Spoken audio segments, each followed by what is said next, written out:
tinggalkanku, tak sekalipun melupakanku. Kau menuntun langkahku, ku tak pernah sendiri. Kau tak tinggalkanku,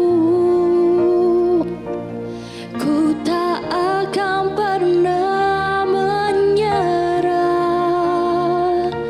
sampai ku lihat kau bekerja. Ku percaya mukjizat kan nyata, ku takkan berhenti percaya.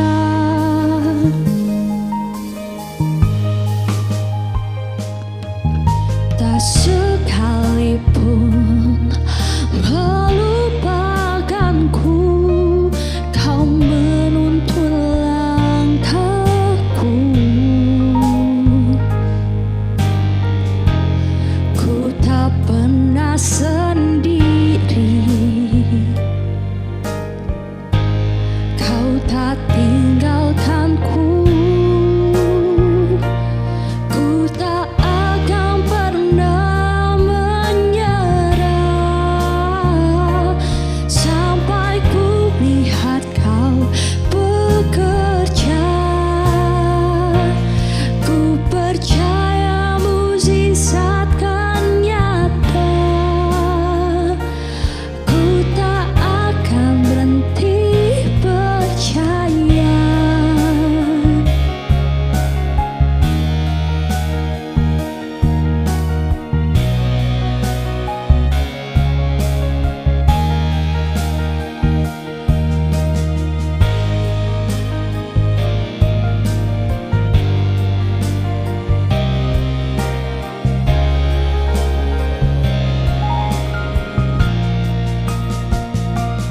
Ku tak akan pernah menyerah sampai ku lihat kau bekerja. Ku percaya mukjizat kan nyata, ku takkan berhenti percaya.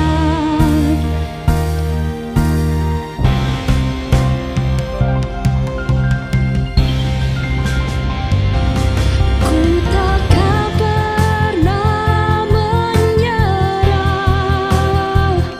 sampai ku lihat kau bekerja. Ku percaya mukjizat kan nyata, ku tak pernah berhenti percaya.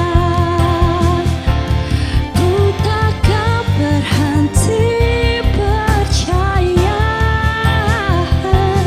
ku takkan berhenti percaya.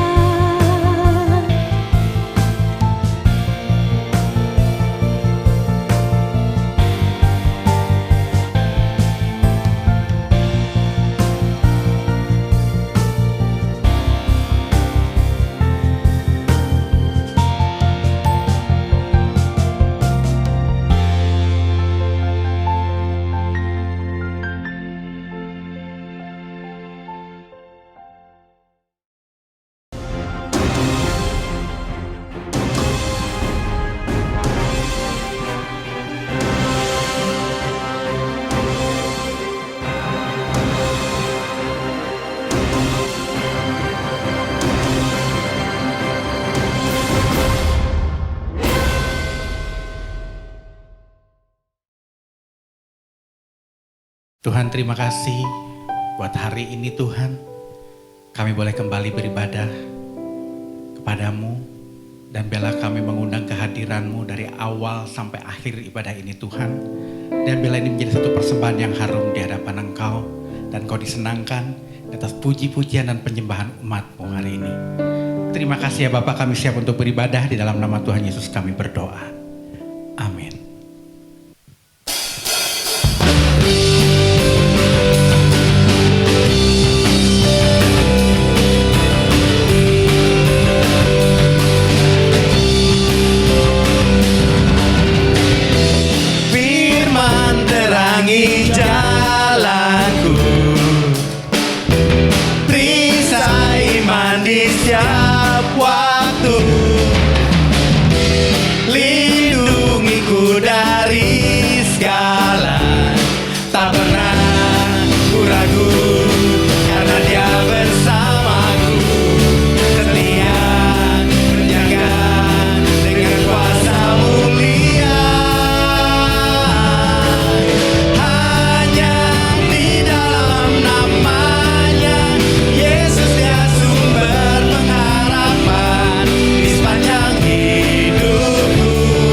bagi setiap umatnya.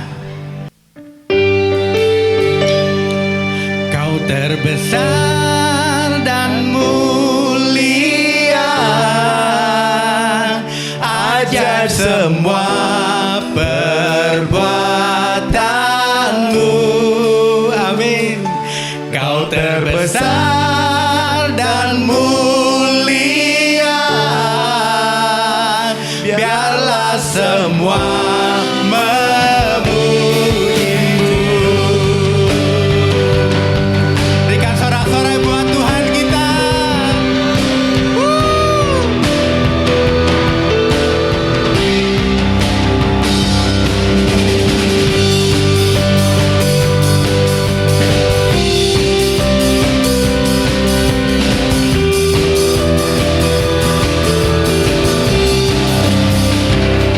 Segenap hati aku memuji, segenap jiwa aku bernyanyi, karena Roh-Mu ada dalamku, Tuhan. Ku angkat tanganku memuji, ku angkat suara dan bernyanyi, karena Roh-Mu ada dalamku, Tuhan. Mari menari memuji, ungkapkan sukacita di hati. Kau terbesar dan mulia, ajaib semua perbuatanmu. Kau terbesar dan mulia, biarlah semua memujimu.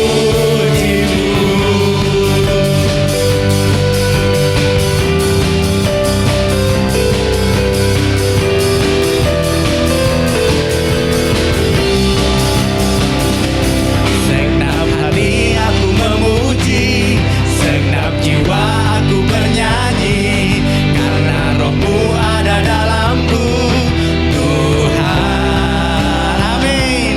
Ku angkat tanganku memuji, ku angkat suara dan bernyanyi, karena Roh-Mu ada dalamku, Tuhan. Mari menari memuji, ungkapkan sukacita di hati. Amin. Kau terbesar dan mulia, ajaib semua perbuatanmu. Kau terbesar dan mulia, biarlah semua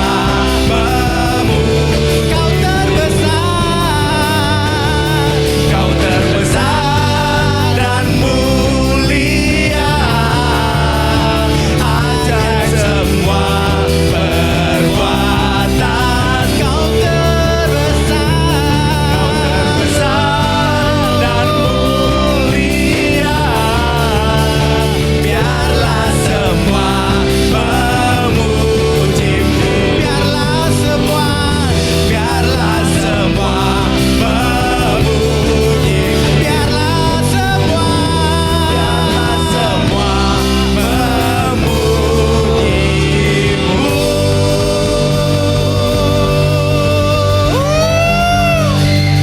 Yeay. Biar semua yang bernafas memuji Tuhan. Semua akan menyembah Engkau, Tuhan. Setiap lutut akan bertelut, setiap lidah akan mengaku bahwa Engkau Yesus adalah Tuhan, satu-satunya Allah, kekal selama-lamanya. Oh, terpujilah Engkau, Tuhan.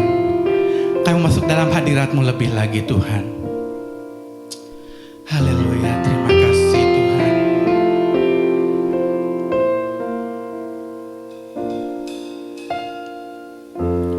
Penuhi hatiku, amin, dengan hadir-Mu.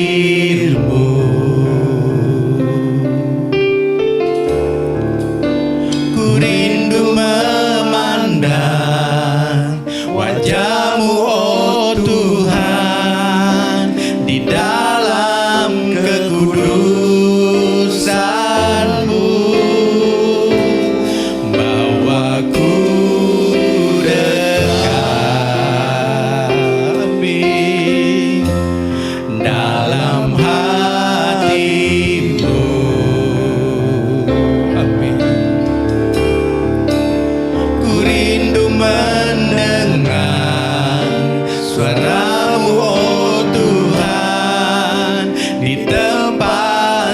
kudus-Mu sekarang.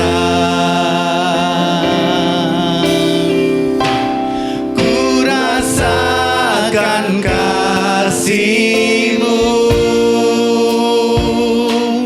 dan indahnya kekudusan-Mu, penuhi dengan kasih-Mu. Diam di hadirat-Mu,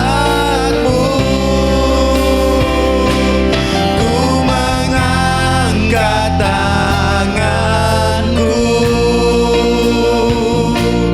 dan ku bersyukur menyembah-Mu, penuhi dengan kasih-Mu. Diam di hadirat-Mu.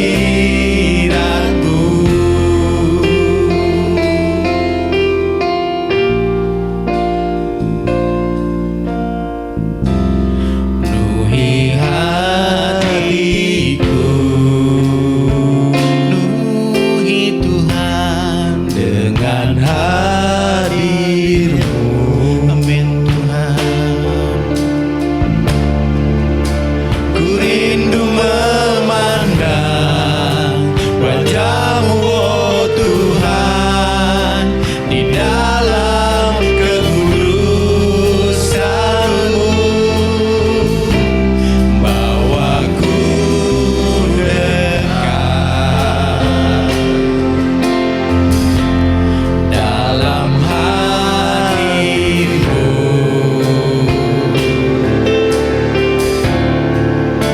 Ku rindu mendengar suara-Mu, oh Tuhan, di tempat kudus-Mu sekarang. Ku rasakan kasih-Mu dan indahnya kekudusan-Mu, penuhi dengan kasih-Mu. Diam di hadirat-Mu, ku mengangkat tanganku dan ku bersyukur menyembah-Mu, penuhi dengan kasih-Mu. Diam di hadirat-Mu, ku rasakan kasih-Mu dan indahnya kekudusan-Mu, penuhi dengan kasih-Mu. Amin. Diam di hadirat-Mu, ku mengangkat tanganku dan ku bersyukur menyembah-Mu, penuhi dengan kasih-Mu. Diam di hadirat-Mu, diam di hadirat-Mu, diam di hadirat-Mu, diam di hadirat-Mu, diam di hadirat-Mu.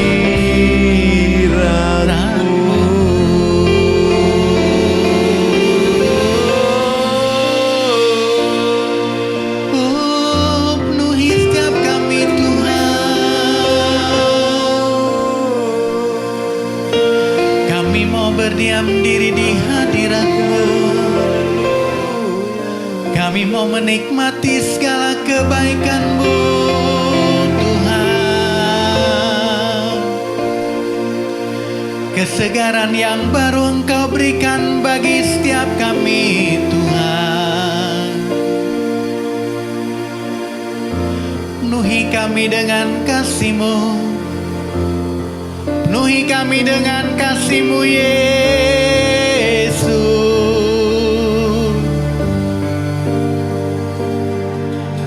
Penuhi kami Tuhan. Kami mau mendengarkan suara-Mu Tuhan. Nyatakan isi hati-Mu pada setiap umat-Mu Tuhan, yang merindukan akan kehadiran-Mu Yesus. Kami mau duduk dekat kaki-Mu Tuhan. Kami mau mendengarkan Engkau berfirman, karena firman-Mu akan menyegarkan kami. Firman-Mu akan membasuh kami Tuhan. Firman-Mu memulihkan, firman-Mu menguatkan.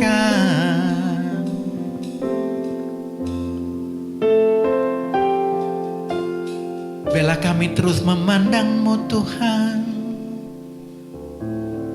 Kami menikmati bait-Mu yang kudus. Kami mau menikmati Engkau lebih lagi Tuhan.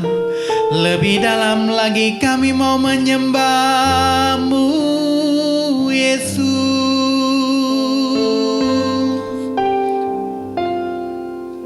Oh, terima kasih buat segala yang baik yang Kau telah berikan bagi kami Tuhan. Urala babaya rala babaya sandaya rala bayana.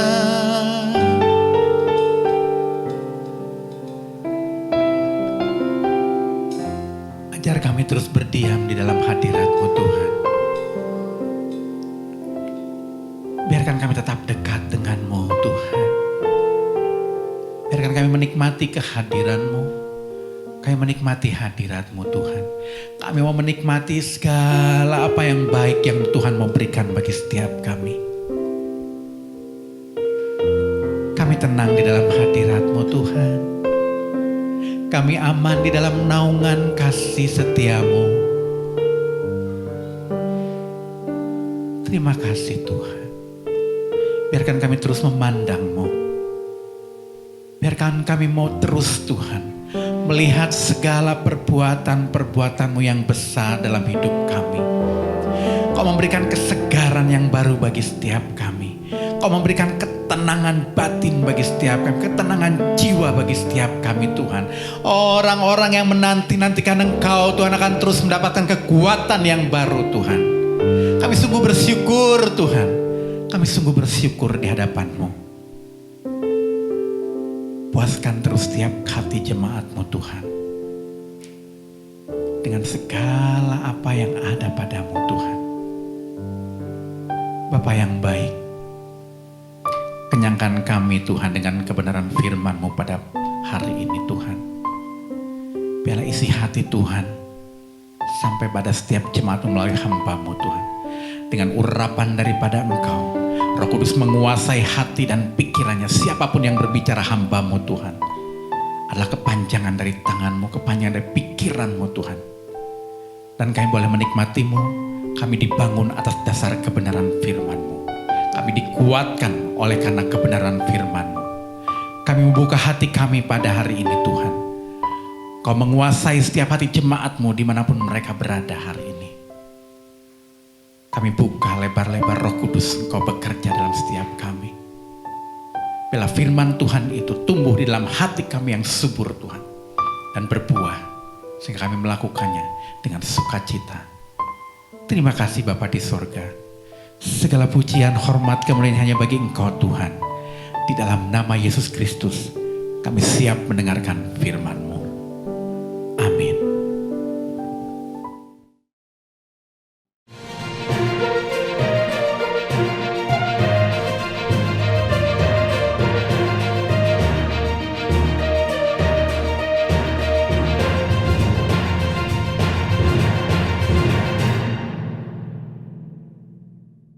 Berulang kali saya berkata bahwa salah satu hal yang paling kita perlukan dalam kehidupan kita adalah relasi yang akrab dengan Tuhan. Relasi yang diumpamakan dalam kitab Mazmur seperti hubungan antara pohon dengan sebatang sungai. Karena pohon itu ditanam di tepi aliran air, maka daunnya tidak akan layu dan ia menghasilkan buah pada musimnya. Itulah gambaran dari relasi kita dengan Tuhan. Relasi yang memungkinkan kita untuk hidup tetap segar di segala keadaan, termasuk di masa yang sukar. Itulah hidup yang berbahagia serta diberkati Tuhan dengan keberhasilan. Sebagaimana dengan semua relasi yang lain, relasi dengan Tuhan ini perlu dipelihara supaya tidak merosot dengan sendirinya. Jadi, silakan saudara memilihnya. Alternatif pertama, yaitu saudara nanti masuk surga. Tetapi dalam kehidupan yang sekarang ini, ketika menghadapi berbagai kesukaran, hidup saudara dalam keadaan yang babak belur. Dan nanti ketika tiba di penghujung kehidupan, dengan nafas yang kembang kempis serta tersengal-sengal, akhirnya saudara masuk ke dalam surga. Alternatif yang kedua, yaitu sama seperti alternatif pertama. Nanti saudara masuk ke dalam surga. Hanya saja bedanya, sementara berada di dunia ini, saudara berjalan dalam kehidupan yang bugar dan berkemenangan. Bugar karena saudara memiliki relasi yang akrab dengan Kristus. Berkemenangan karena bersama dengan Tuhan, saudara dapat mengatasi semua kesukaran yang menghadang. Sehingga dengan demikian, nama Tuhan Yesus dimuliakan melalui kehidupanmu. Silakan saudara pilih alternatif yang pertama atau yang kedua. Tentu orang yang bijak tidak akan memilih alternatif yang pertama.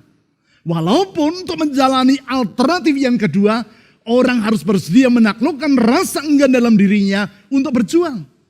Hal ini sama seperti orang yang tidak terbiasa untuk berolahraga secara teratur. Untuk mulai berolahraga, misalnya dengan berjalan atau berlari di pagi hari, ia harus menaklukkan rasa mapan dalam dirinya. Rasa mapan yang membuat ia enggan untuk bangkit dari tempat tidurnya di pagi hari. Seperti semua orang yang lain, ia memahami manfaat dari olahraga bagi kebugaran tubuhnya. Tetapi di pagi hari ketika hendak berolahraga, entah mengapa mendadak udara terasa dingin. Seluruh tubuh terasa pegal dan kasur tempat ia tidur terasa sangat empuk dan hangat sehingga terasa sayang untuk ditinggalkan. Akibatnya ia berkata, sudahlah, besok saja baru aku akan berolahraga. Masalahnya setiap hari hal yang sama terjadi. Akibatnya hari berganti hari, minggu berganti minggu, dan tahun berganti tahun. Ia tidak kunjung berolahraga. Alhasil berbagai penyakit bersarang di tubuh yang bersangkutan. Hidup si hidup, tetapi ia tidak dapat menikmati kehidupan yang ia jalani karena kesehatan tubuhnya menjadi kendala. Namun kalau saja orang tersebut membulatkan tekad untuk mengatasi rasa enggan dalam dirinya dan ia mengambil langkah yaitu bangkit dari tempat tidurnya dan mulai berolahraga, barulah ia akan merasakan manfaatnya. Memang 5 menit pertama ia berolahraga, tubuhnya akan mengajak dirinya untuk segera beristirahat. Tubuh itu akan berkata, sudahlah cukup, besok disambung lagi. Tetapi kalau ia tidak menuruti bujukan dari tubuhnya itu dan terus berolahraga selama 30 menit, maka sudah itu ia akan merasakan manfaatnya. Di sepanjang hari tubuhnya akan terasa segar, kinerjanya akan meningkat, dan di malam hari kualitas tidurnya akan sangat baik. Tidaklah mengherankan apabila dalam suratnya kepada Timotius, yaitu dalam 1 Timotius pasal 4 ayat 7-8, Rasul Paulus membandingkan upaya untuk membangun kebugaran rohani sama seperti upaya dari orang yang berolahraga. Secara khusus ia mengaitkan upaya untuk membangun kebugaran rohani tersebut dengan tindakan untuk beribadah. Mari kita baca ayat tersebut. 1 Timotius pasal 4 ayat 7-8. Tetapi jauhilah tahayul dan dongeng nenek-nenek tua. Latihlah dirimu beribadah. Latihan badani terbatas gunanya. Tetapi ibadah itu berguna dalam segala hal. Karena mengandung janji. Baik untuk hidup ini maupun untuk hidup yang akan datang. Sebelum kita menelah ayat-ayat ini, perlu diketahui bahwa di dalam bahasa Yunani, kata ibadah yang digunakan, baik di ayat 7 maupun 8, adalah eusebia. Di dalam bahasa Inggris, kata ini diterjemahkan sebagai godliness, yang artinya yaitu kesalehan. Kesalehan yang antara lain diwujudkan dalam sikap menghormati dan menghargai Allah. Itu sebabnya dalam Alkitab bahasa Indonesia, kata eusebia tersebut diterjemahkan sebagai ibadah. Karena salah satu cara orang untuk mengungkapkan penghormatan dan penghargaannya kepada Tuhan adalah dengan melakukan ibadah kepadanya. Dengan kata lain, kata ibadah di kedua ayat tersebut bukan hanya dalam bentuk menyanyi untuk memuji Tuhan, merenungkan firman-Nya maupun berdoa, namun dalam artian yang luas. Termasuk di dalamnya yaitu perilaku kita sehari-hari yang menghormati dan menghargai Tuhan. Namun tentu saja kata itu juga mencakup ibadah dalam pengertian yang sederhana. Yaitu mempersembahkan waktu untuk berjumpa dengan Tuhan melalui pujian, doa, dan merenungkan firman-Nya. Di dalam uraian firman Tuhan ini, saya mengajak saudara untuk memfokuskan diri pada pengertian ibadah dalam makna yang sederhana tersebut. Dengan melihat makna dari kata ibadah seperti itu, maka berdasarkan surat yang ditulis oleh Rasul Paulus, yaitu 1 Timotius pasal 4 ayat 7-8 yang telah kita baca tadi, kita dapat mengambil 3 pelajaran tentang seluk-beluk ibadah yang disampaikan oleh Rasul Paulus. Ketiga pelajaran tersebut adalah yang pertama, bahwa ibadah akan menghasilkan kehidupan yang bugar. Saya ulang. Yang pertama, ibadah akan menghasilkan kehidupan yang bugar. Itu sebabnya di ayat 8 Rasul Paulus menyandingkan ibadah dengan latihan badani, yaitu berolahraga. Apakah tujuan yang umum bagi kebanyakan orang di dalam berolahraga? Tentu untuk memperoleh tubuh yang bugar. Memang ada tujuan yang lain. Seperti misalnya untuk memperoleh gelar sebagai juara atau bahkan untuk memperoleh manfaat secara finansial. Karenanya terdapat para atlet profesional.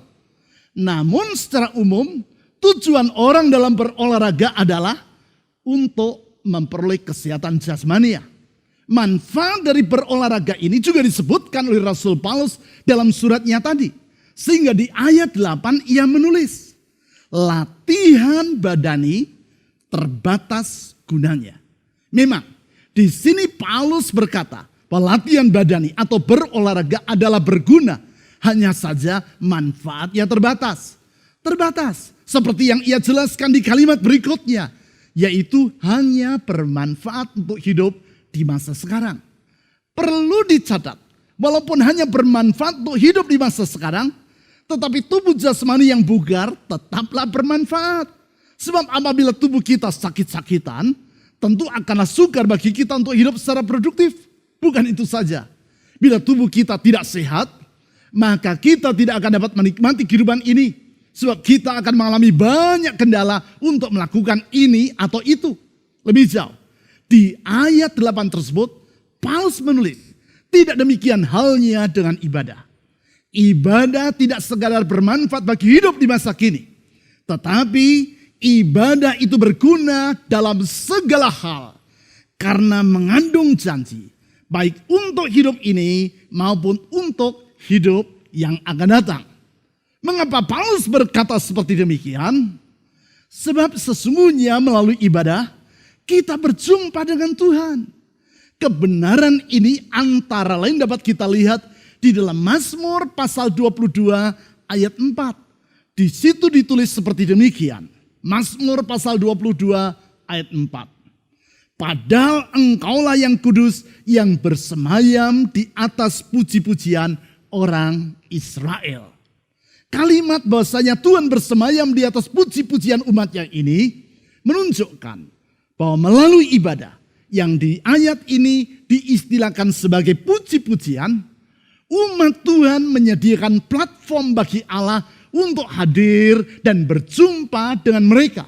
Berarti melalui ibadah kita mengalami perjumpaan dengan Tuhan. Perjumpaan yang mengubahkan, menyegarkan, dan membaharui kehidupan kita. Sedangkan seperti yang telah saya utarakan berulang-ulang, perjumpaan atau relasi dengan Tuhan akan sangat menentukan kebugaran hidup kita. Hal itu Yesus jelaskan dalam Yohanes pasal 15 dengan menggambarkan bahwa dirinya adalah pokok anggur yang benar dan kita, para pengikutnya, adalah ranting-ranting dari pokok tersebut. Ia berkata, jikalau ranting itu tinggal pada pokoknya, barulah ia akan berbuah banyak. Di luar relasi dengan sang pokok, ranting itu akan menjadi kering, dibuang dan dibakar orang. Singkat kata, kalau kita ingin kehidupan kita senantiasa di dalam keadaan yang bugar, produktif, serta bahagia, maka menjalin relasi yang akrab dengan Tuhan melalui ibadah tidaklah dapat ditawar-tawar. Peranan ibadah bagi kebugaran hidup ini dapat kita lihat dalam kehidupan dari orang yang secara terus-menerus mengabaikan ibadahnya kepada Tuhan. Saya belum pernah bertemu dengan orang yang secara terus-menerus meninggalkan ibadahnya kepada Tuhan dan kehidupan rohaninya tetap bugar, apalagi semakin sehat. Yang ada adalah orang tersebut kehidupan rohaninya menjadi porak-poranda. Seiring dengan hal itu, kehidupan rumah tangganya dan kebahagiaannya juga menjadi berantakan. Tidaklah mengherankan, dalam Ibrani pasal 10 ayat 25 dinasihatkan agar kita tidak menjauhkan diri dari pertemuan-pertemuan ibadah. Tetapi justru kita harus semakin giat dalam melakukannya. Nasihat tersebut menunjukkan pentingnya ibadah bagi kehidupan kita. Penting karena seperti yang ditulis dalam 1 Timotius pasal 4 ayat 8 tadi. Yaitu membawa manfaat bagi hidup ini maupun untuk hidup yang akan datang. Itulah hidup yang bugar dan berkemenangan di masa kini. Dan hidup berbahagia sampai kepada kehidupan yang akan datang. Selanjutnya, pelajaran yang kedua. Yaitu bahwa ibadah memerlukan sikap disiplin. Saya ulang, yang kedua. Bahwa ibadah memerlukan sikap disiplin. Karenanya di ayat 7 Paulus menulis, latihlah dirimu beribadah. Di dalam kata latihlah ini terkandung makna yaitu bersikaplah disiplin. Itu sebabnya dalam bahasa Inggris ayat tersebut diterjemahkan sebagai discipline yourself for the purpose of godliness. Disiplinkan dirimu sendiri untuk maksud kesalehan. Memang sikap disiplin seperti itulah yang harus ada di dalam diri para olahragawan. Tanpa sikap disiplin dalam berlatih, maka yang bersangkutan tidak akan pernah menjadi seorang juara. Sikap disiplin yang di dalam 1 Korintus pasal 9 ayat 27 diutarakan oleh Rasul Paulus sebagai berikut. Tetapi aku melatih tubuhku dan menguasainya seluruhnya. Di ayat-ayat sebelumnya, Rasul Paulus menggambarkan perjuangan dirinya dalam pelayanan pemberitaan Injil. Bagaikan perjuangan seorang atlet lari dan seorang petinju. Ia berkata, seperti seorang olahragawan, ia harus melatih tubuhnya dan menguasainya seluruhnya. Atau dalam bahasa Inggris diterjemahkan sebagai, but I discipline my body and give it under control. Tetapi aku mendisiplinkan tubuhku dan mengendalikannya. Artinya, kita tidak boleh membiarkan tubuh kita yang mendikte tindakan-tindakan kita. Justru sebaliknya, kita yang harus mendisiplinkan tubuh kita dan mengendalikannya. Kalau prinsip ini diterapkan dalam hal beribadah, maka ketika tubuh kita berkata, hari ini tidak usahlah beribadah, lain kali saja. Aku sedang merasa malas, toh masih ada hari yang lain. Di saat itu, kita harus berkata kepada tubuh kita sendiri, tidak, aku harus beribadah kepada Tuhan. Coba bayangkan, Kalau seorang atlet membiarkan tubuhnya yang menentukan apakah hari itu ia akan berlatih olahraga atau tidak. Setiap kali ia akan berlatih, tubuhnya berkata, lain kali sajalah, aku sedang merasa malas. Toh masih ada hari yang lain. Kira-kira apa jadinya dengan prestasi dari atlet tersebut?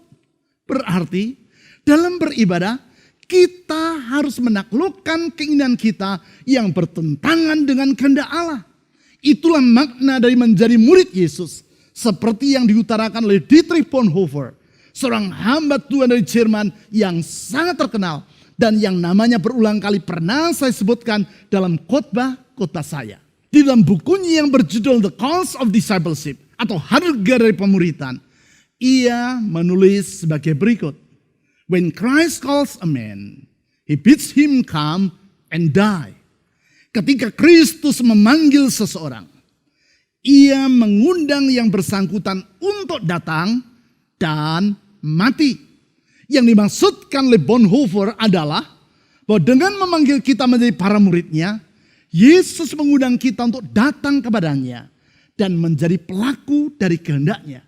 Untuk itu, kita perlu mengalami kematian terhadap semua kehendak kita yang bertentangan dengan kehendak Allah. Itulah harga dari menjadi seorang murid atau the cost of discipleship. Berkata tidak kepada kehendak diri sendiri, itu pula lah yang disebut sebagai mendisiplinkan diri.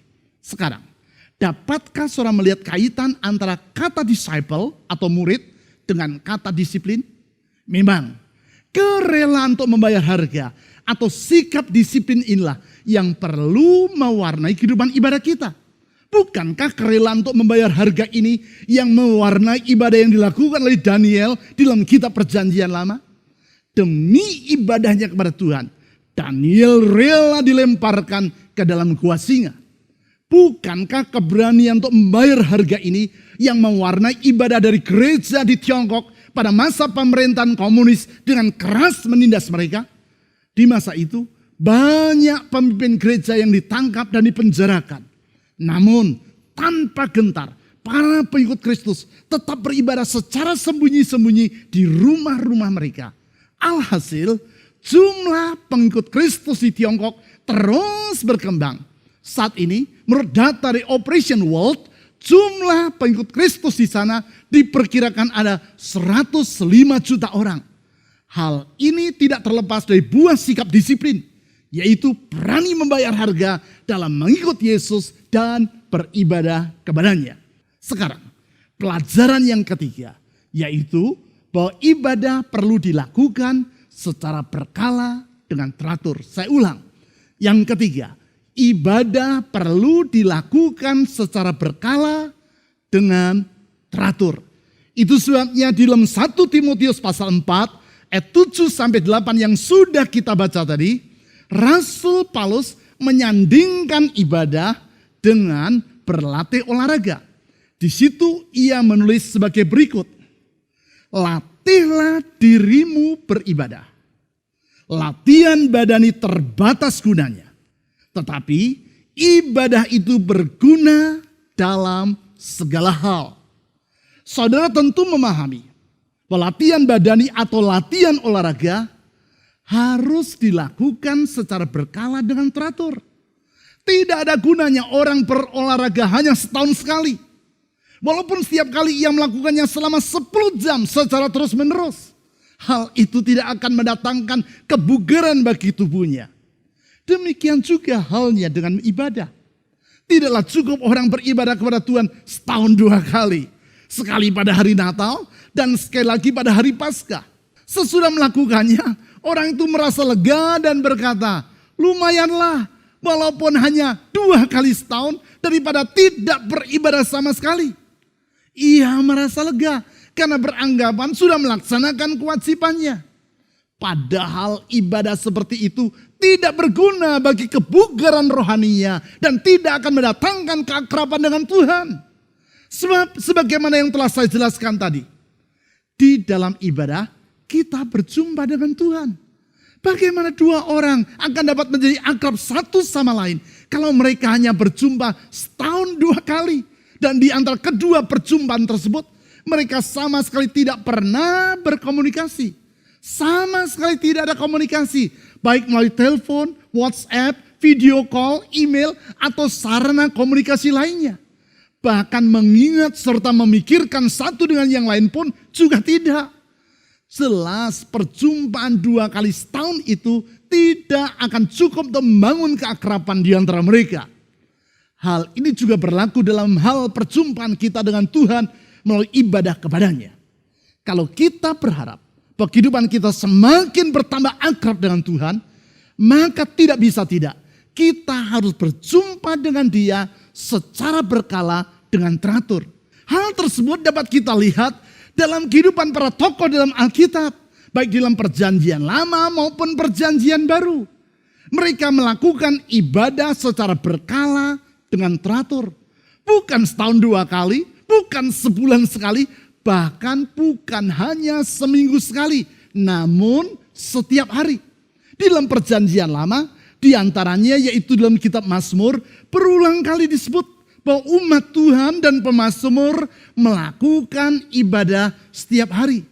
Baik di pagi hari, yaitu sebagaimana yang ditulis dalam Mazmur pasal 5 ayat 4 dan Mazmur pasal 92 ayat 3. Di petang hari, yaitu sebagaimana yang tulis di dalam Mazmur pasal 141 ayat 2, maupun di malam hari, seperti yang ditulis di dalam Mazmur pasal 92 ayat 3. Bahkan di dalam Mazmur pasal 55 ayat 18 dicatat bahwa Daud mengangkat doanya kepada Tuhan 3 kali sehari, yaitu pada pagi hari, tengah hari, dan petang hari. Hal yang sama juga dilakukan oleh Daniel seperti yang dicatat di dalam Daniel pasal 6 ayat 11.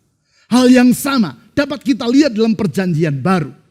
Di dalam Kisah Para Rasul pasal 3 ayat 1 ditulis bahwa Rasul Petrus dan Yohanes berdoa di bait Allah pada petang hari, yaitu pukul 3 petang. Sedangkan dalam Kisah Para Rasul pasal 10 ayat 9 dicatat Petrus berdoa pada siang hari, yaitu pada pukul 12 tengah hari. Apa yang mereka lakukan ini memang merupakan pola ibadah dari orang Yahudi yang berdoa 3 kali sehari. Ibadah yang pertama disebut sebagai Sakarit atau ibadah pagi. Sebagaimana doa yang dilakukan para murid di Yerusalem. Yaitu yang ditulis di dalam Kisah Para Rasul pasal 2 ayat 1-2 dan 15. Ibadah yang kedua disebut sebagai Minhah atau ibadah siang. Yaitu yang ditulis dalam Kisah Para Rasul pasal 3 ayat 1 dan pasal 10 ayat 9 yang sudah saya sebutkan tadi. Kemudian Arfid atau Ma'arif, yaitu ibadah malam yang ditulis dalam Kisah Para Rasul pasal 16 ayat 25. Berdoa di pagi hari dan pada malam hari itu pula lah yang dilakukan oleh Tuhan Yesus. Hal ini antara lain dicatat di dalam Markus pasal 1 ayat 35, Matius pasal 14 ayat 23, dan Markus pasal 6 ayat 46. Bahkan Yesus sendiri mengajar para muridnya agar mereka berdoa tanpa jemu-jemu. Hal ini dicatat dalam Lukas pasal 18 ayat 1. Hal yang sama disampaikan oleh Rasul Paulus di dalam Kolose pasal 4 ayat 2 dan Efesus pasal 6 ayat 18. Beribadah 3 kali sehari ini pula lah yang dipraktikkan oleh gereja mula-mula. Yaitu gereja pada masa awal ia berdiri 2000 tahun yang lampau. Hal tersebut dapat dibaca di dalam Didache, kitab yang ditulis pada abad pertama. Didache merupakan kitab tertua yang mencatat tentang pola kehidupan para pengikut Kristus di masa itu. Di situ ditulis bahwa para pengikut Kristus melakukan ibadah harian dengan berdoa 3 kali sehari. Semua ini menjelaskan kepada kita bahwa ibadah kepada Tuhan haruslah dilakukan secara berkala dengan teratur. Berkala yang saya maksudkan di sini adalah setiap hari dan tak cukup seminggu sekali, apalagi setahun 2 kali. Melalui perjumpaan dengan Tuhan setiap hari dalam ibadah yang kita lakukan secara pribadi tersebut, kita membangun keakraban dengan Tuhan. Keakraban yang akan membawa kesegaran dalam kehidupan kita. Mungkin saudara bertanya, apakah yang saya maksudkan dengan ibadah setiap hari ini adalah sama dengan melakukan renungan harian seperti yang dilakukan oleh banyak orang? Bukan. Ibadah setiap hari atau ibadah harian bukanlah sekadar renungan harian atau yang acap kali disebut sebagai saat teduh. Apa bedanya? Orang melakukan saat teduh dengan maksud untuk memperoleh sesuatu. Karena itu, orang menggambarkan tujuan dari saat teduh sebagai recharging atau mengisi kembali kehidupan yang bersangkutan. Bagaikan mengisi ulang tenaga listrik dari sebuah baterai.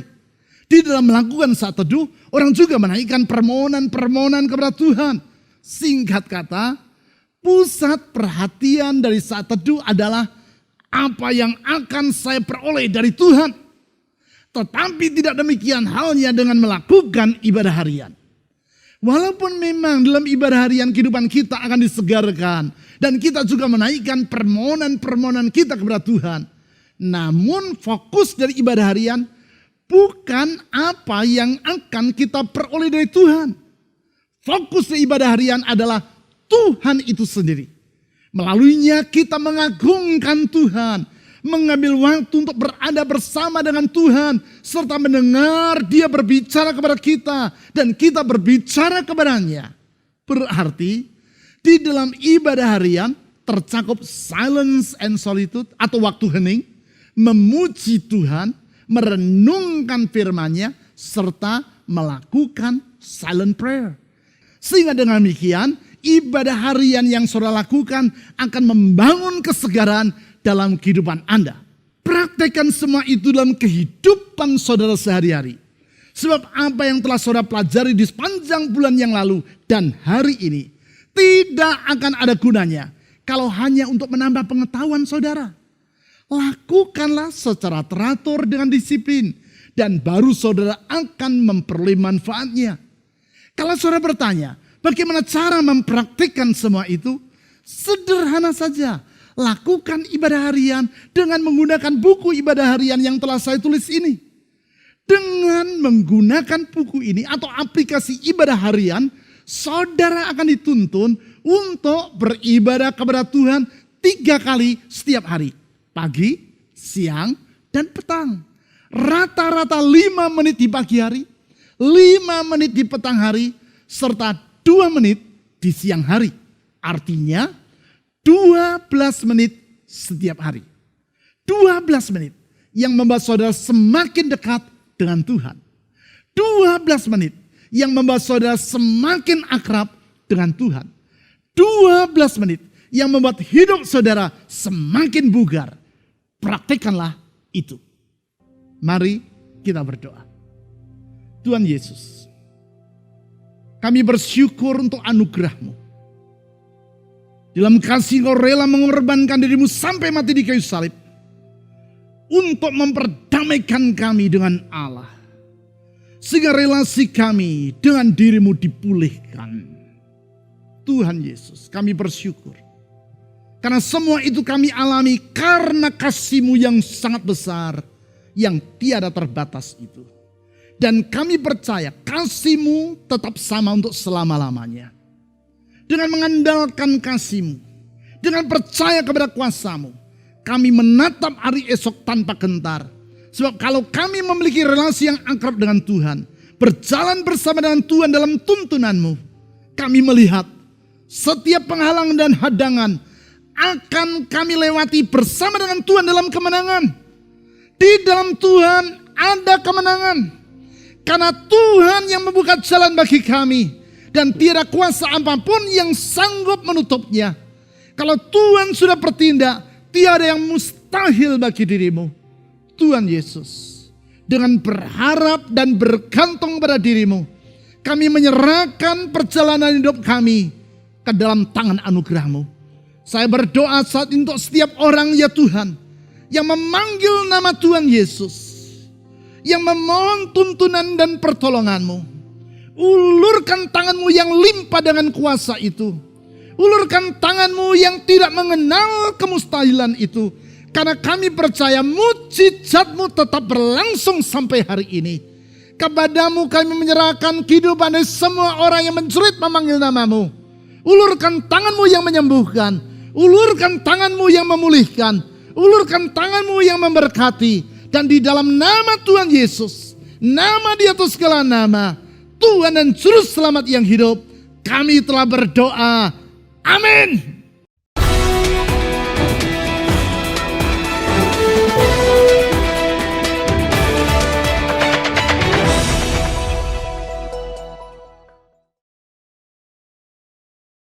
Shalom, saya yakin kita semua telah diberkati oleh firman Tuhan yang baru saja disampaikan oleh Dr. Bambang Wijaya tentang refreshing encounter atau perjumpaan yang menyegarkan. Pastikan hidup kita selalu terhubung dengan Kristus sehingga kesegaran dari Allah selalu kita alami. Itu sebabnya ajaklah saudara atau kenalan Anda untuk mengikuti kesan atau kelompok saling memperhatikan yang akan diadakan setiap hari Rabu dan Kamis pukul 18.30 melalui aplikasi Zoom Meeting atau WhatsApp. Bergabunglah dalam doa bersama melalui aplikasi Zoom Meeting pada hari Jumat, 17 September 2021 pada pukul 18.30. Selain itu, bagi muda-mudi libatkanlah diri Anda dalam kesan image yang dapat diikuti secara online pada hari Sabtu, 18 September 2021 pukul 17.00 melalui Zoom Meeting. Disiplinkanlah diri Anda dan keluarga untuk hidup beribadah kepada Tuhan setiap waktu. Kami menyambut setiap Anda untuk ikut dalam kebaktian umum MDC Kadipaten pada hari Minggu, 19 September 2021 yang akan diadakan secara onsite pada pukul 8 pagi di Geraha MDC Kadipaten.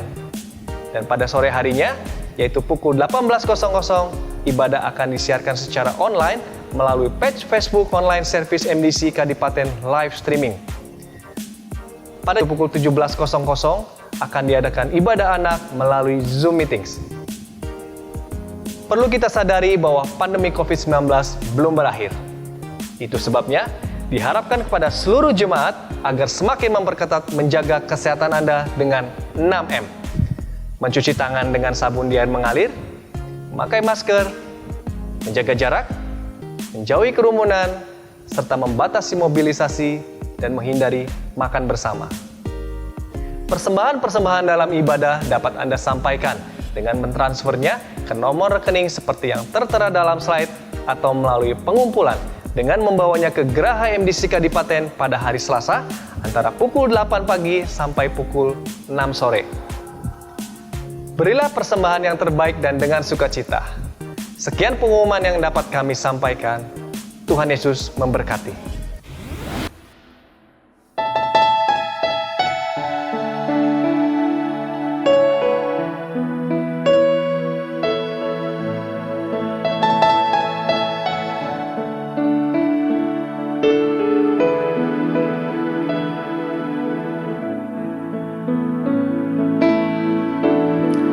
Memandang wajah-Mu, rasakan kasih-Mu,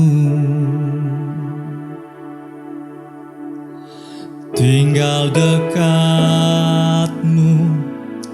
tiap saat di dalam hidupku.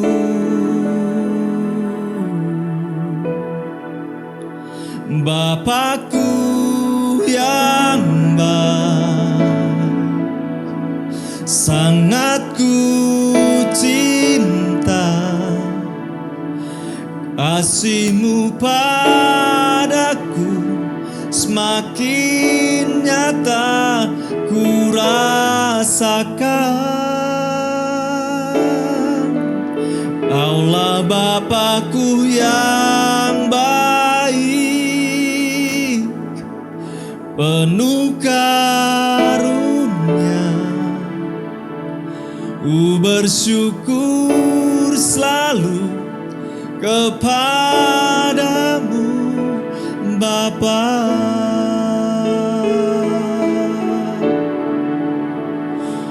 Oh.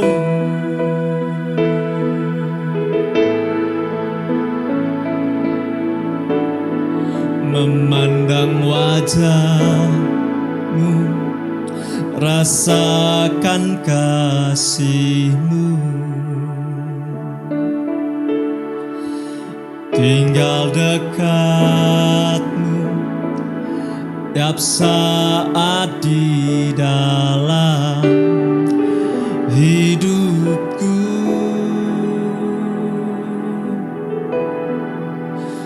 Bapakku yang baik,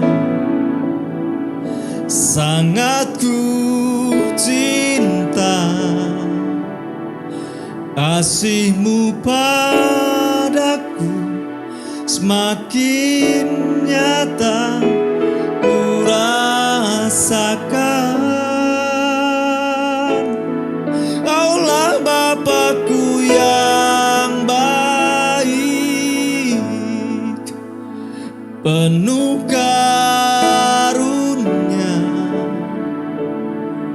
Ku bersyukur selalu kepadamu Bapa.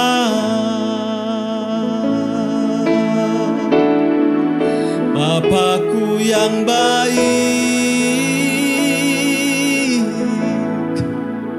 sangat ku cinta, kasih-Mu padaku semakin nyata ku rasakan. Kaulah Bapakku yang baik, penuh karunia.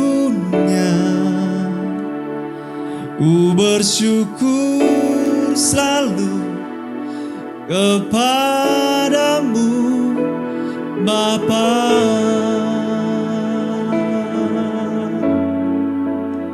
Ku bersyukur selalu kepadamu Bapa.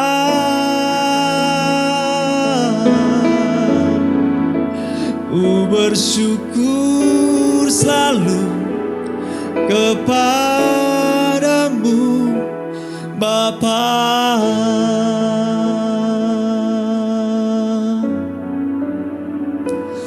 Oh, ini syukur kami kepadamu Tuhan.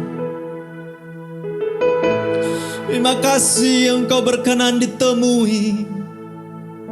Terima kasih untuk kesegaran yang Engkau beri saat ini ya Allah. Sebab Engkau Bapa yang baik, tak pernah menolak kami saat kami datang kepadamu. Apapun keadaan umat-Mu saat ini ya Allah, dimanapun mereka berada, jangkau mereka dengan kasih-Mu. Ada saat-saatnya mereka tidak mampu untuk datang kepadamu ya Allah. Dengan kerinduan mereka berdoa, tangan-Mu terulur menjamah dan membawa mereka kepadamu ya Tuhan.